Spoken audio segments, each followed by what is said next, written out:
श्री साईं सतचरित्र अध्याय 24। श्री बाबा का हास्य विनोद, चने की लीला, हेमाड़पंत, सुदामा की कथा, अर्णा चिंचड़ीकर और मौसी बाई की कथा, बाबा की भक्त परायणता। प्रारंभ।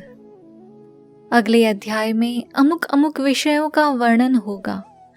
ऐसा कहना एक प्रकार का अहंकार ही है। जब तक अहंकार गुरु चरणों में अर्पित न कर दिया जाए तब तक सत्य स्वरूप की प्राप्ति संभव नहीं। यदि हम निराभिमान हो जाएं तो सफलता प्राप्त होना निश्चित ही है। श्री साईं बाबा की भक्ति करने से ऐहिक तथा आध्यात्मिक दोनों पदार्थों की प्राप्ति होती है और हम अपनी मूल प्रकृति में स्थिरता प्राप्त कर शांति और सुख के अधिकारी बन जाते हैं। अतः मुमुक्षुओं को चाहिए कि वे आदर सहित श्री साईं बाबा की लीलाओं का श्रवण कर उनका मनन करें। यदि वे इसी प्रकार प्रयत्न करते रहेंगे तो उन्हें अपनी जीवन ध्येय तथा परमानंद की सहज प्राप्ति हो जाएगी। प्रायः सभी लोगों को हास्य प्रिय होता है, परंतु स्वयं हास्य का पात्र कोई नहीं बनना चाहता। इस विषय में बाबा की पद्धति भी विचित्र थी। मनोविनोद जब भावपूर्ण होता तो अति मनोरंजक तथा शिक्षाप्रद होता था। इसलिए भक्तों को यदि स्वयं हास्य का पात्र बनना भी पड़ता था तो उन्हें उसमें कोई आपत्ति न होती थी। श्री हेमाड़पंत भी ऐसा एक अपना ही उदाहरण प्रस्तुत करते हैं। चना लीला। शिरडी में बाजार प्रति रविवार को लगता है। निकटवर्ती ग्रामों से लोग आकर वहां रास्तों पर दुकानें लगाते और माल बेचते हैं। मध्याह्न के समय मस्जिद लोगों से ठसाठस भर जाया करती थी, परंतु इतवार के दिन तो लोगों की इतनी अधिक भीड़ होती कि प्रायः दम ही घुटने लगता था। ऐसे ही एक रविवार के दिन श्री हेमाड़पंत बाबा की चरण सेवा कर रहे थे। श्यामा बाबा के बाईं और वामन राव बाबा के दाहिनी ओर थे। इस अवसर पर श्रीमान बुटी साहेब और काका साहेब दीक्षित भी वहां उपस्थित थे। तब श्यामा ने हंसकर अर्णा साहेब से कहा कि देखो, तुम्हारे कोट की बाह पर कुछ चने लगे हुए से प्रतीत होते हैं। ऐसा कहकर श्यामा ने उनकी बाह स्पर्श की, जहां कुछ चने के दाने मिले। जब हेमाड़पंत ने अपनी बाईं कुहनी सीधी की तो चने के कुछ दाने लुढ़क कर नीचे भी गिर पड़े, जो उपस्थित लोगों ने उठाए। भक्तों को तो हास्य का विषय मिल गया और सभी आश्चर्यचकित होकर भांति भांति के अनुमान लगाने लगे, परंतु कोई भी यह न जान सका कि ये चने के दाने वहां आए कहां से और इतने समय तक उसमें कैसे फंसे रहे। इसका संतोषप्रद उत्तर किसी के पास न था, परंतु इस रहस्य का भेद जानने को हर कोई उत्सुक था। तब बाबा कहने लगे कि इन महाशय अर्णा साहेब को एकांत में खाने की बुरी आदत है। आज बाजार का दिन है और ये चने चबाते हुए ही यहाँ आए हैं। मैं तो इनकी आदतों से भली भांति परिचित हूँ और ये चने मेरे कथन की सत्यता के प्रमाण है। इसमें आश्चर्य की बात ही क्या है। हेमाड़पंत बोले कि बाबा, मुझे कभी भी एकांत में खाने की आदत नहीं है, फिर इस प्रकार मुझ पर दोषारोपण क्यों करते हैं। अभी तक मैंने शिरडी के बाजार के दर्शन भी नहीं किए तथा आज के दिन तो मैं भूलकर भी बाजार नहीं गया।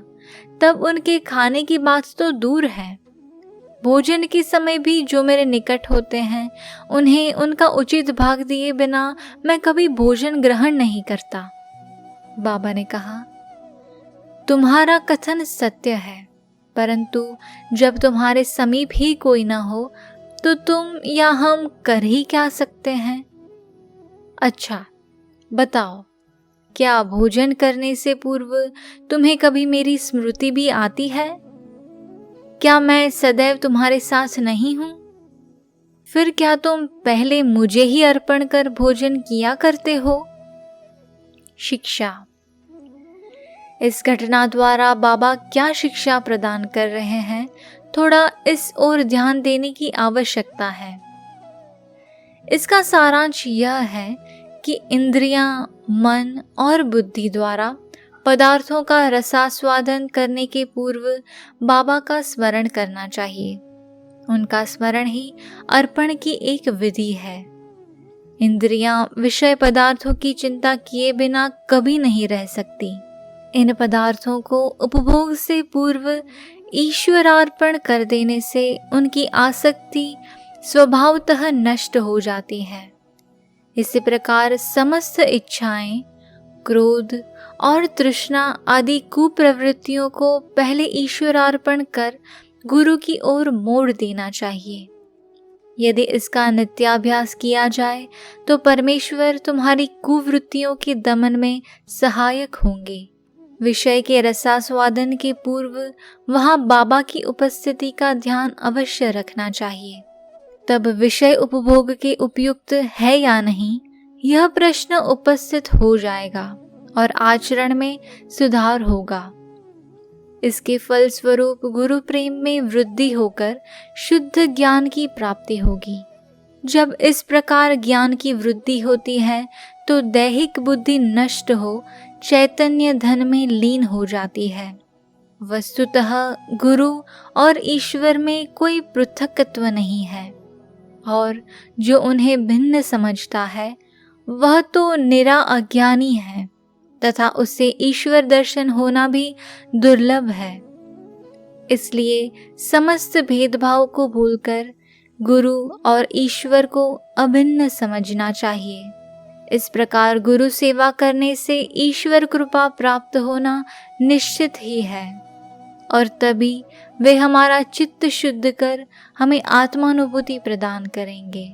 सारांश यह है कि ईश्वर और गुरु को पहले अर्पण किए बिना हमें किसी भी इंद्रिय ग्राह्य विषय का रसास्वादन न करना चाहिए। इस प्रकार अभ्यास करने से भक्ति में उत्तरोत्तर वृद्धि होगी। फिर श्री साईं बाबा की मनोहर सगुण मूर्ति सदैव आंखों के सम्मुख रहेगी, जिससे भक्ति, वैराग्य और मोक्ष की प्राप्ति हो जाएगी। ध्यान प्रगाढ़ होने से क्षुधा और संसार के अस्तित्व की विस्मृति हो जाएगी और सांसारिक विषयों का आकर्षण स्वतः नष्ट होकर चित्त को सुख और शांति प्राप्त होगी। सुदामा की कथा। उपर्युक्त घटना का वर्णन करते करते हेमाडपंत को इसी प्रकार की सुदामा की कथा याद आई, जो ऊपर वर्णित नियमों की पुष्टि करती है। श्री कृष्ण अपने ज्येष्ठ भ्राता बलराम तथा अपने सहपाठी सुदामा के साथ सांदीपनी ऋषि के आश्रम में रहकर विद्याध्ययन किया करते थे। एक बार कृष्ण और बलराम लकड़ियां लाने के लिए वन गए। सांदीपनी ऋषि की पत्नी ने सुदामा को भी उसी कार्य के निमित्त वन भेजा तथा तीनों विद्यार्थियों के खाने को कुछ चने भी उन्होंने सुदामा के द्वारा भेजे। जब कृष्ण और सुदामा की भेंट हुई तो कृष्ण ने कहा, दादा, मुझे थोड़ा जल दीजिए, प्यास अधिक लग रही है। सुदामा ने कहा, भूखे पेट जल पीना हानिकारक होता है, इसलिए पहले कुछ देर विश्राम कर लो। सुदामा ने चने के संबंध में न कोई चर्चा की और न कृष्ण को उनका भाग ही दिया। कृष्ण थके हुए तो थे ही, इसलिए सुदामा की गोद में अपना सिर रखते ही वे प्रगाढ़ निद्रा में निमग्न हो गए। तभी सुदामा ने अवसर पाकर चने चबाना प्रारंभ कर दिया। इसी बीच में अचानक कृष्ण पूछ बैठे कि दादा, तुम क्या खा रहे हो और यह कड़कड़ की ध्वनि कैसी हो रही है? सुदामा ने उत्तर दिया कि यह खाने को है ही क्या, मैं तो शीत से कांप रहा हूं और इसलिए मेरे दांत कड़ कड़ बज रहे हैं। देखो तो मैं अच्छी तरह से विष्णु सहस्त्र नाम भी उच्चारण नहीं कर पा रहा हूँ। यह सुनकर अंतर्यामी कृष्ण ने कहा कि दादा, मैंने अभी स्वप्न में देखा कि एक व्यक्ति दूसरे की वस्तुएं खा रहा है। जब उससे इस विषय में प्रश्न किया गया तो उसने उत्तर दिया कि मैं खाक यानी कि धूल खा रहा हूँ। तब प्रश्नकर्ता ने कहा, ऐसा ही हो, एवमस्तु। दादा, यह केवल स्वप्न था। मुझे तो ज्ञात है कि तुम मेरे बिना अन्न का दाना भी ग्रहण नहीं करते, परंतु श्रम के वशीभूत होकर मैंने तुमसे ऐसा प्रश्न किया था। यदि सुदामा किंचित मात्र भी कृष्ण की सर्वज्ञता से परिचित होते तो वे इस भांति आचरण कभी न करते। श्री कृष्ण के लंगोटिया मित्र होते हुए भी सुदामा को अपना शेष जीवन दरिद्रता में व्यतीत करना पड़ा, परंतु केवल एक ही मुट्ठी रूखे चावल यानी कि पोहा जो उनकी स्त्री सुशीला ने अत्यंत परिश्रम से उपार्जित किए थे, भेंट करने पर श्री कृष्ण बहुत प्रसन्न हो गए और उन्हें उसके बदले में सुवर्ण नगरी प्रदान कर दी। जो दूसरों को दिए बिना एकांत में खाते हैं, उन्हें इस कथा को सदैव स्मरण रखना चाहिए। श्रुति भी इस मत का प्रतिपादन करती है कि प्रथम ईश्वर को ही अर्पण करें तथा उच्छिष्ट हो जाने के उपरांत ही उसे ग्रहण करें।